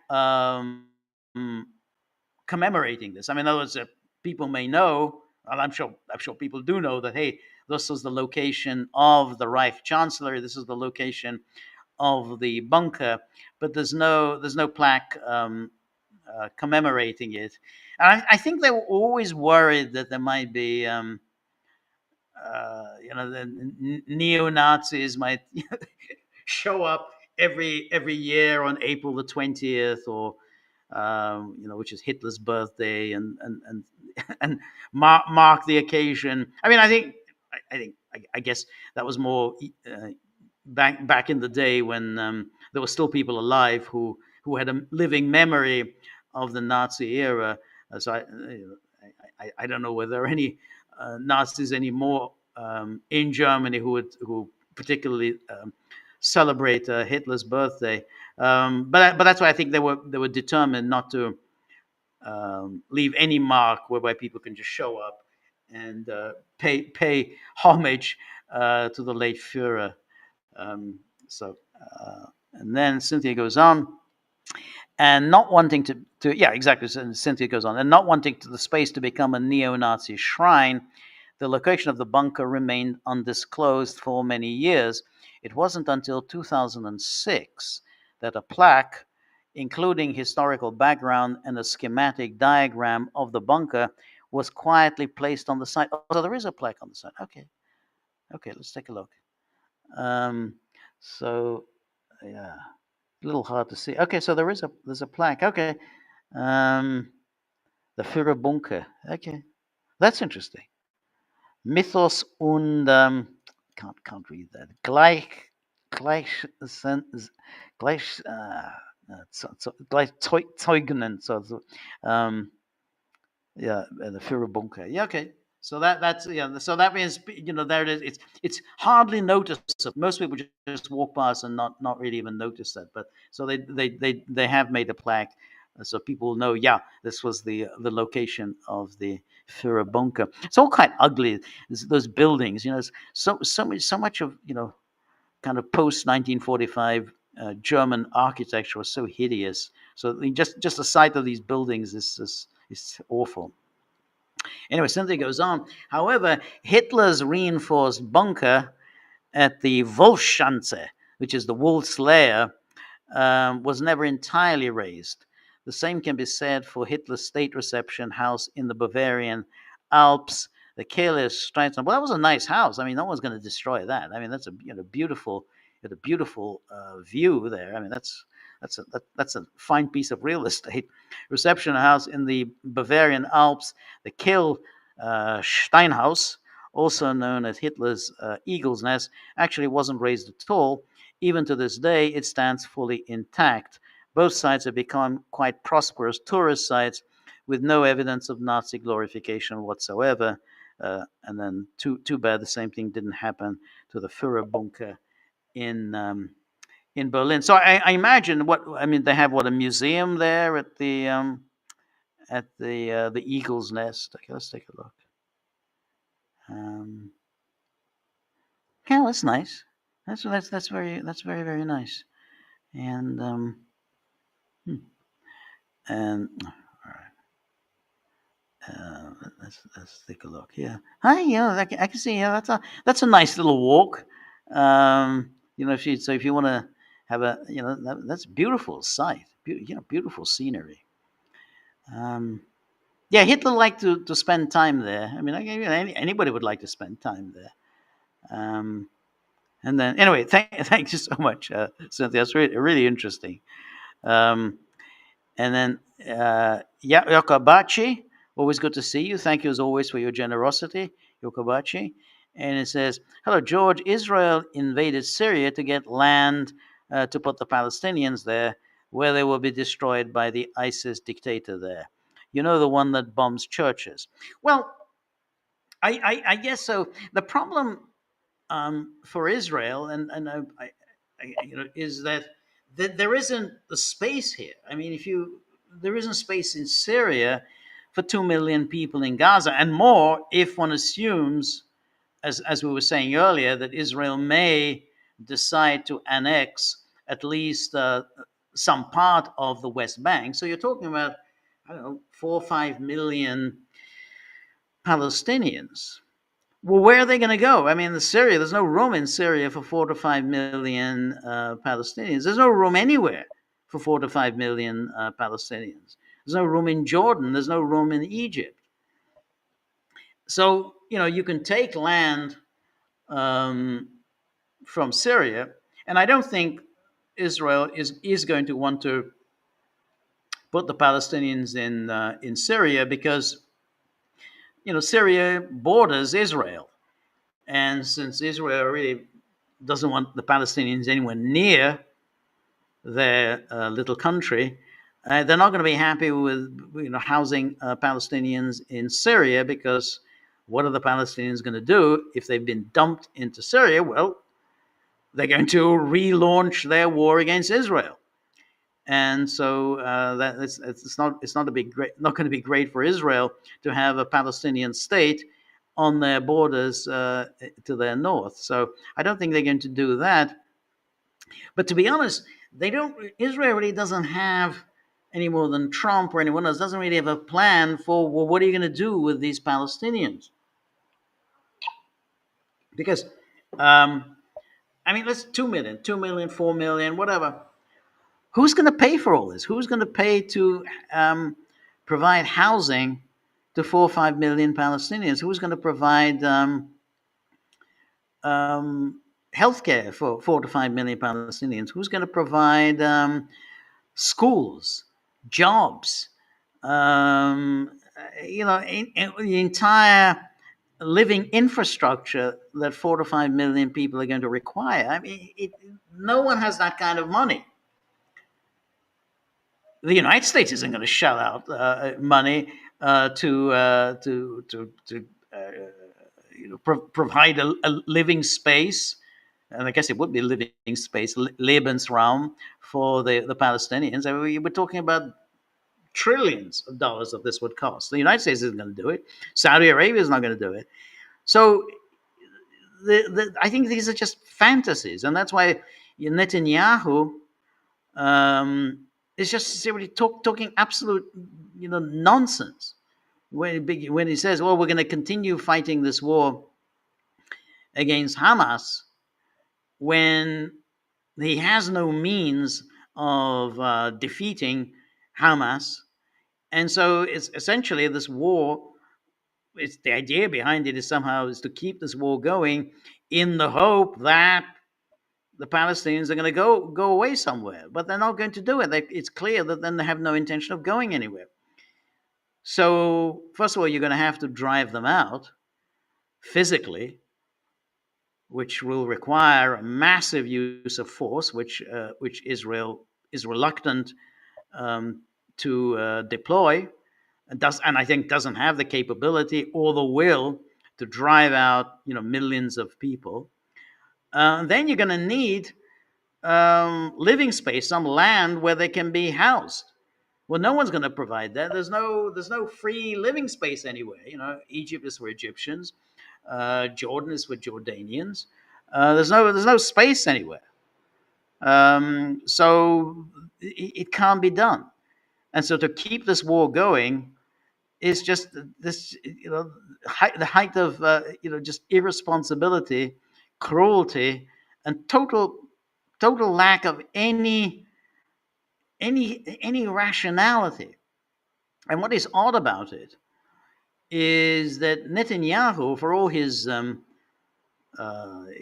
bluster, used to be among the more sensible of Israeli politicians. I mean, he wasn't a Ben Gvir, he wasn't a Smotrich, he wasn't like all these insane settlers. He used to be kind of a reasonably rational person. He would start wars, but then he would end them. That it wasn't his style to just continue with a war, but that's what he's got now, and there's no plan for ending it other than this vague idea that he's going to defeat Hamas, which cannot be done. I mean, he's had 2 years and he's not going to do it. So it just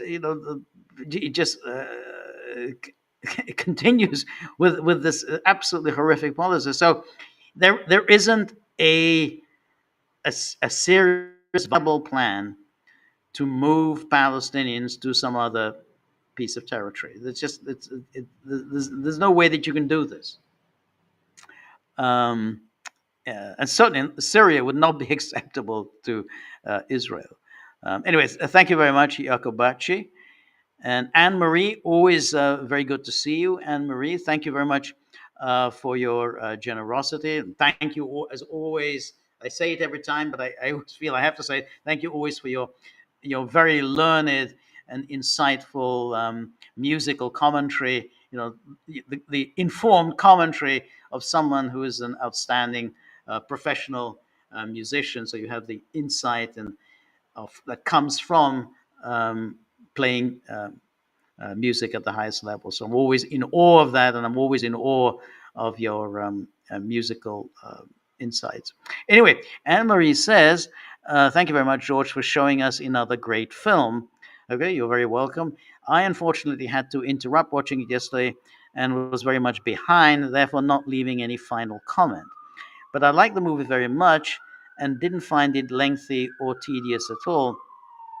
On the contrary, I was gripped by its realistic and austere aesthetics, yes, giving this film, which is telling a real story about hardship and tragedy, leading with subtle tension to a rather dramatic end, all the more depth. No, I think that's reasonable. I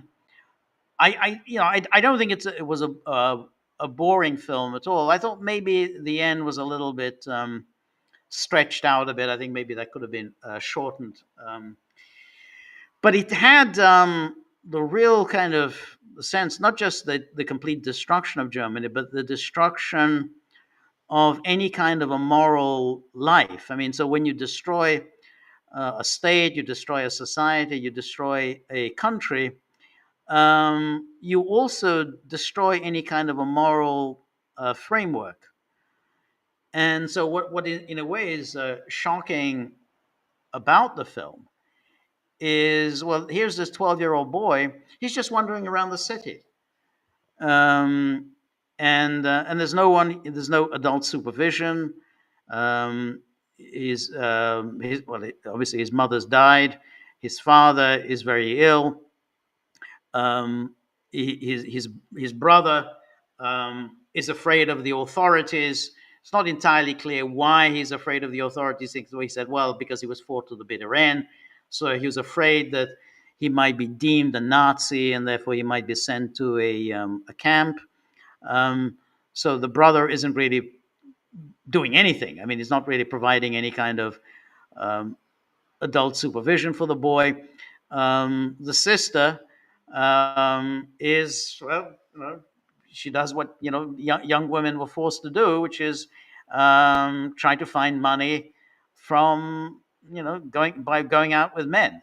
Now she hadn't quite, at least the film seems to suggest that she didn't quite embrace the life of a prostitute as some of her friends did, but nonetheless she was clearly getting money out of the men she was going out with. She's, had things on her plate, wasn't really looking after the boy. So here's the 12-year-old boy without any kind of a moral framework, just wandering around the city.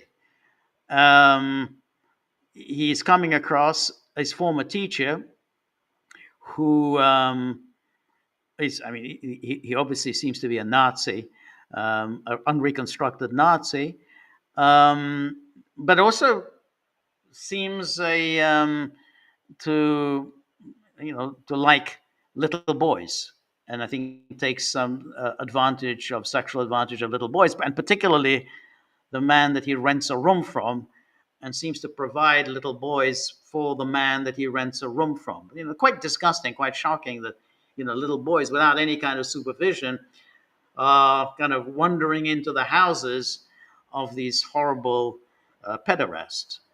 But that's part of this total collapse of any kind of moral existence, and so much so. I mean, I don't want to give it away, but nonetheless, I mean, it's not a detective thriller. That the boy, no longer thinks that there's anything wrong with murdering his father. I mean, he murders his father. Um, you know, not because the boy is he's bad or is evil or anything like that. It's just that he doesn't. There's just no moral framework. He just doesn't see that there's anything wrong with murdering his father.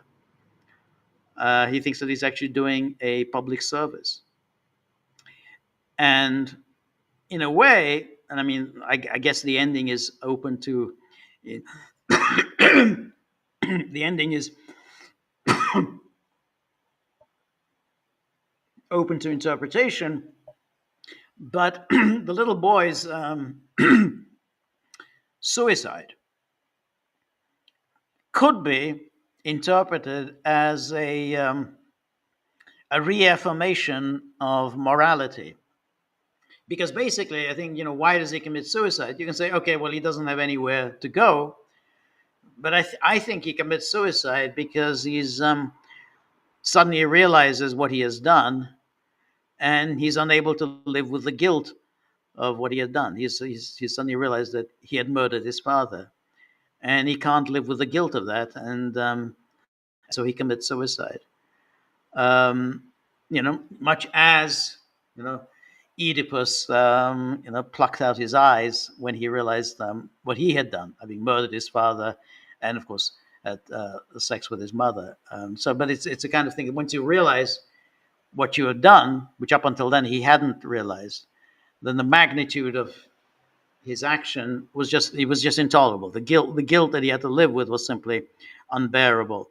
So in a way, you could say it's a reaffirmation of morality. If somebody realizes that this is a terrible thing and he's unable to live with the guilt, then in a way has a positive aspect to it, even though it's seeing the boy die is obviously very hard to take.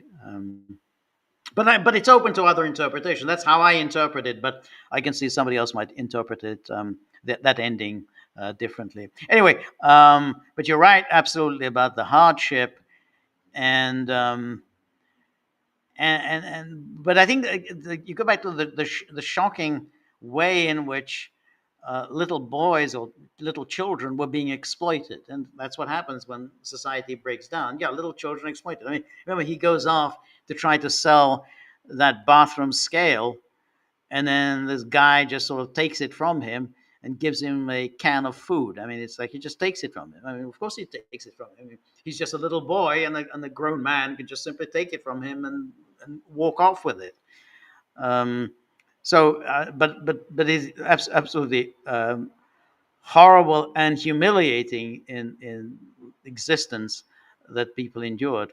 Um, but we would also have to say, and I always feel this whenever you see these films, the neo-realist films of that era. The Bicycle Thieves is one. Umberto D, also Vittorio De Sica, and then of course Miracolo Milano, The Miracle in Milan, and of course Rome Open City, which is also Rossellini. They're very grim, they're very dismal, very depressing, but it's hard to believe that within 10 years suddenly the Italians are making very different films. Was it 12 years or whatever? Fellini is making La Dolce Vita, The Good Life, people partying. And again, in Germany, within 10 years, German economic production had reached pre-war levels, 1939 levels. It had already West Germany had already reached pre 1939 levels. So, yeah, terrible and dismal, of course. But in a way, you think, but the recovery was remarkably quick. And when you look at the ruins of Berlin and the terrible sight, it is quite extraordinary how quickly Germany and Italy recovered from the war. Anyway, thank you so much, Anne-Marie. Really appreciate it. And let me just go back. Um, and So Judy says apparently Bondi could bring the case in Florida because of the raid was carried out on Mar-a-Lago. Well, that's interesting. Um, that is interesting because if you could bring it in Florida, that would be a very different. A conviction is definitely not a done deal. These terrible people, they're going to hire a lot of crack lawyers. But at least in Florida, you have a shot. In DC, you don't have a shot. So that would be interesting if you can do that in Florida. And I think the Mar-a-Lago raid is clearly connected with Russiagate because they were trying to get those documents. They clearly wanted the documents that they thought Trump had, which were the Russiagate documents that he intended to declassify, but for some reason didn't. And that's what and they were trying to get those documents out of Mar-a-Lago. So that would give them a shot if they can pull that off, if they can do it in Florida. So yeah, thank you, Judy. Um, and then NKMRD says, I skipped through that one after war movie, forth, back, and maybe watched parts of it in between. So, yeah, I liked the actor of the grandfather. It was played quite as well as the smuggler type of guy. I looked at many photos of the time, and I think the movie got the gist while focusing on some more desolated area. Well, yeah, but it was a moment. I mean, that's what Rossellini did, as did De Sica. They captured a moment in time, and that's what's remarkable about it. They made that film in a way that they knew this moment isn't going to last for long, so you kind of memorialize it forever, so people will see, yeah, this is what Europe was like, in 1948. This is what it was. Yeah, this was how people were trying to scramble to eke out an existence. And it wasn't just the material hardships that they had to endure; it was the humiliation. I mean, this is they're humiliated. I mean, after all, what they're afraid of is not just, well, that you're not going to have any food, and you're not going to have electricity, but you're also afraid, some of them, that you might get arrested. You might get arrested for being a Nazi. You might get arrested for, being, fighting to the bitter end. Who knows what reason might be arrested. So it was the humiliation in which they all had to basically renounce everything that they had done, for the past 12 years, just everything, for having fought for, in the Wehrmacht, for having fought in the Eastern Front, for the Western Front, whatever. They had to renounce all of that in order to survive, because their existence was entirely in the hands of the Allied occupying powers. And therefore, if the Allied occupying powers are pissed at something, then you're done for. So it's not just the material hardships they had to endure, but also the daily humiliations of living under occupied rule. Anyway, thank you very much, everybody. I think my time is up. Really appreciate all the really interesting, even fascinating observations and comments and questions. Really appreciate that. And this Thursday, we're going to do this again, the same time. So, and I'm going to try and think of some a good screening for next week. I've got some ideas. I think you'll enjoy it. So anyway, thank you for today. Thank you for all the questions, comments, criticisms, and above all, thank you to everybody who put something into the tip jar. I have to talk to the dogs tomorrow, see what they think. I know they're not going to approve, but I have to live with that. I mean, I have to hang my head in shame before them, but that's my lot in life. So thank you so much. See you Thursday. All the best. Good night.